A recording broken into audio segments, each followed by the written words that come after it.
بسم اللہ الرحمن الرحیم۔ انفاق فی سبیل اللہ، اللہ کی راہ میں فیاضی سے خرچ کرنا ہے۔ نماز کے بعد سب سے بڑی عبادت اللہ کی راہ میں خرچ کرنا ہے۔ جو کچھ اللہ تعالیٰ نے بخشا ہے وہ سب خرچ کرنا، وقت بھی اور جسم و جان کی قوتیں بھی، لیکن سب سے بڑھ کر مال خرچ کرنا، اس لیے کہ مال و دنیا میں سب سے بڑھ کر محبوب اور مرغوب ہوتا ہے، اور دنیا کی محبت ہی ساری کمزوریوں کا سرچشمہ ہے۔ نبی کریم صلی اللہ علیہ وآلہ وسلم سارے انسانوں سے زیادہ فیاض اور سخی تھے، لیکن جب رمضان المبارک آتا اور حضور کی ملاقات جبرائیل علیہ السلام سے ہوتی تو پھر آپ کی سخاوت اور داد کی کوئی انتہا نہ رہتی۔ آپ صلی اللہ علیہ وآلہ وسلم اپنی فیاضی میں بارش لانے والی ہوا کی مانند ہو جایا کرتے تھے، قیدیوں کو رہا فرماتے اور ہر مانگنے والے کو عطا کرتے۔ اللہ تعالیٰ نے ایک ایک دانہ اور ایک ایک پیسے پر جو اللہ کی راہ میں خرچ کرتا ہے کم سے کم 700 گنا اجر کا وعدہ فرمایا ہے، اور یہ بھی فرمایا ہے کہ جس کو وہ چاہیں گے اس سے بہت زیادہ بھی عطا کریں گے۔ یہ وعدہ اس کے کلام میں ہے جس کی صداقت میں ذرا برابر بھی شبہ نہیں کیا جا سکتا۔ سرمایہ کاری کے لیے اتنے بے پناہ منافع کا وعدہ کرنے والا کاروبار اور کہاں پایا جا سکتا ہے، اور اس سرمایہ کاری کے لیے رمضان سے بہتر وقت اور کون سا ہو سکتا ہے جب فرض ویسے ہی 70 گنا بڑھ جاتا ہے اور نفل فرض کے برابر ثواب حاصل کرتا ہے۔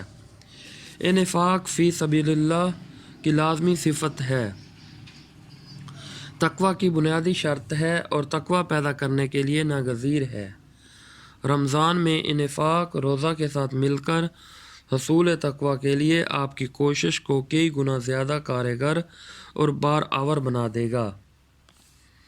بس آپ رمضان میں اپنی مٹھی کھول دیں، اللہ کے دین کی اقامت و تبلیغ کے لیے، اقربا کے لیے، یتیموں اور مسکینوں کے لیے جتنا مال بھی اللہ کی راہ میں نکال سکیں نکالیں۔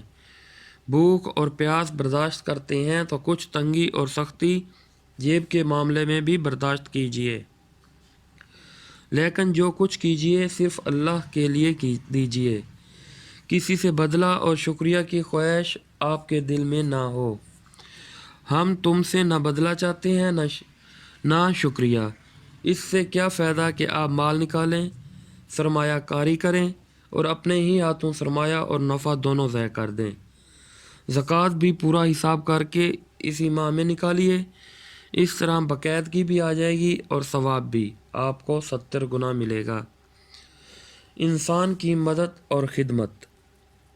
انسان کی مدد اور خدمت رمضان کے مہینے کو نبی کریم صلی اللہ علیہ وآلہ وسلم نے شہر المواسات فرمایا ہے۔ یہ اپنے جیسے انسانوں اور بھائیوں اور بہنوں کے ساتھ ہمدردی اور غم خواری کا مہینہ ہے۔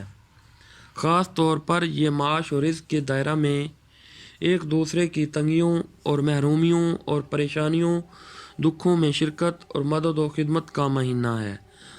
آپ کی اپنی بھوک پیاس جہاں آپ میں تقوی، ضبط نفس، امر الہی کی اطاعت اور صبر کی صفات پیدا کرنے کا ذریعہ بن سکتی ہے، وہیں یہ آپ کو دوسرے انسانوں پر بھوک پیاس اور دکھ درد میں جو کچھ وہ بیتی ہے اس کا کچھ ذائقہ چکھاتی ہے۔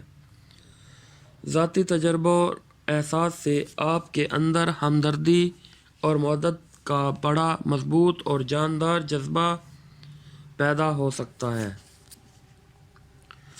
نیکی و بھلائی اور تقوی کا یہ دائرہ بہت وسیع ہے، اس کی شاخیں بے شمار ہیں۔ کھانا کھلانا، مریضوں کا علاج اور عیادت، یتیموں اور بیواؤں کی خبرگیری، محتاجوں اور فقیروں کی حاجت روائی، صلہ رحمی وغیرہ، یہ سب اسی وسیع دائرہ کے چند گوشے ہیں۔ اس خدمت کے مستحق آپ سب ہیں، آپ کے اہل و عیال اور اقربا بھی، آپ کے دینی بھائی اور دوست بھی، آپ کے پڑوسی بھی اور تمام مسلمان اور انسان بھی۔ ہمدردی کے اس ہمہ گیر کام کی طرف مسلسل توجہ پیدا کرنے اور کام رکھنے کے لیے نبی کریم صلی اللہ علیہ وآلہ وسلم نے روزہ دار کو افطار کرانے کی بڑی ترغیب دی ہے۔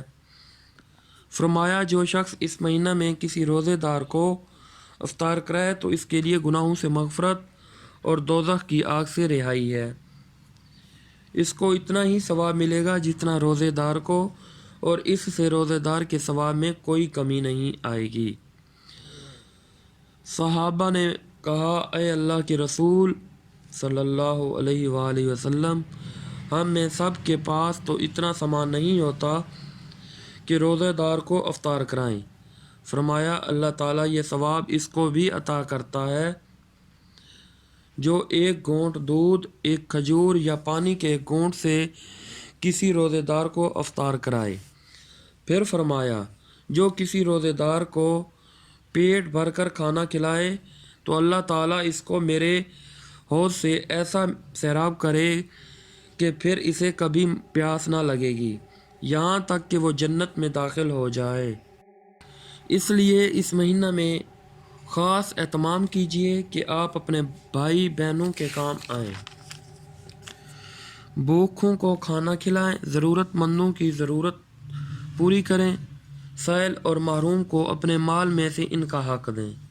اس بات کو یاد رکھیے کہ گناہوں کی مغفرت، جہنم سے رہائی، حوض کوثر سے سرابی، جنت میں داخلہ جیسے انتہائی عظیم انعامات مخلوق خدا کی خدمت سے ملتے ہیں۔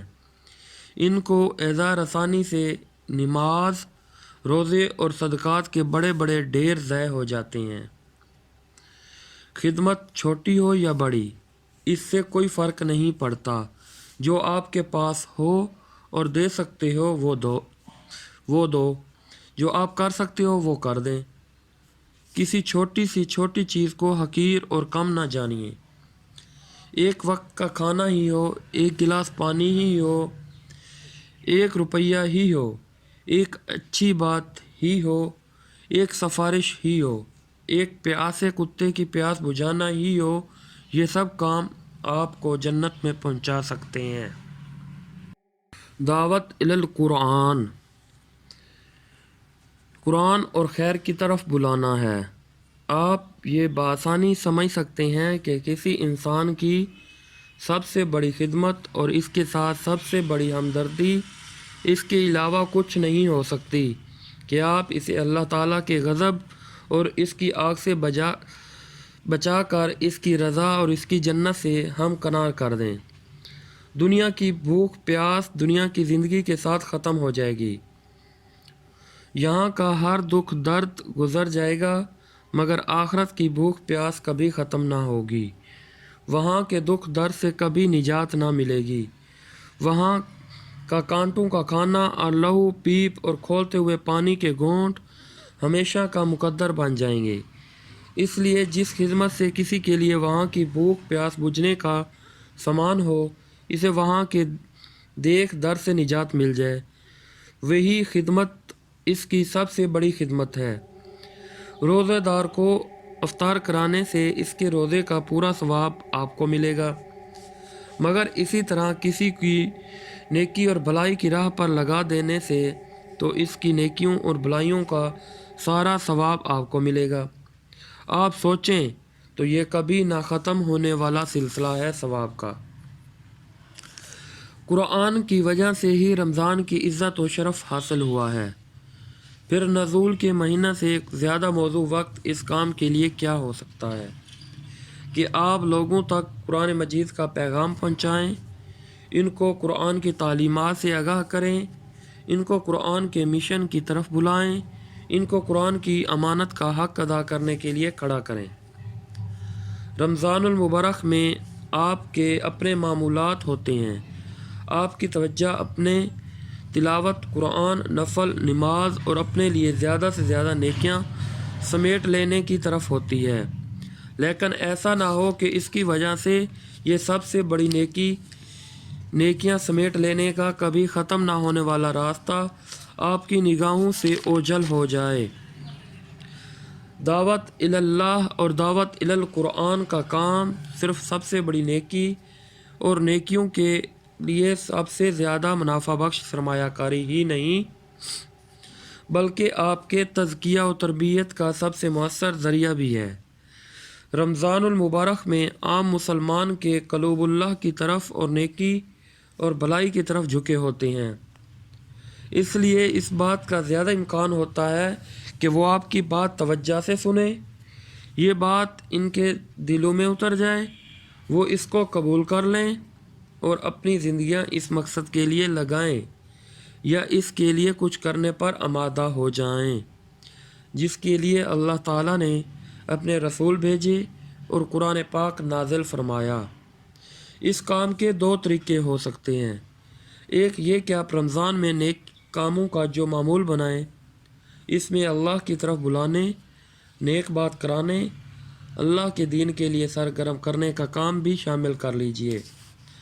افطار پر بلائیں تو چند لمحات اس پر گفتگو کا موقع نکالیں، ساتھ کام کرنے والوں کے ساتھ بات چیت اور ملاقات ہو تو یہ بات ان کے سامنے رکھیں، بات رمضان کے حوالہ سے کریں اور اس بات کو مقصد قرآن کی ادائیگی کے لیے کچھ کرنے تک پہنچائیں۔ اپنے رشتہ داروں اور ملاقاتیوں میں چند افراد کے نام اپنے پاس نوٹ کر لیں اور یہ طے کر لیں کہ اس ماہ ان کے ساتھ مسلسل اور خصوصی روابط کے ذریعے انہیں قرآن کا بتایا ہوا کام کرنے کے لیے آگے بڑھانا ہے۔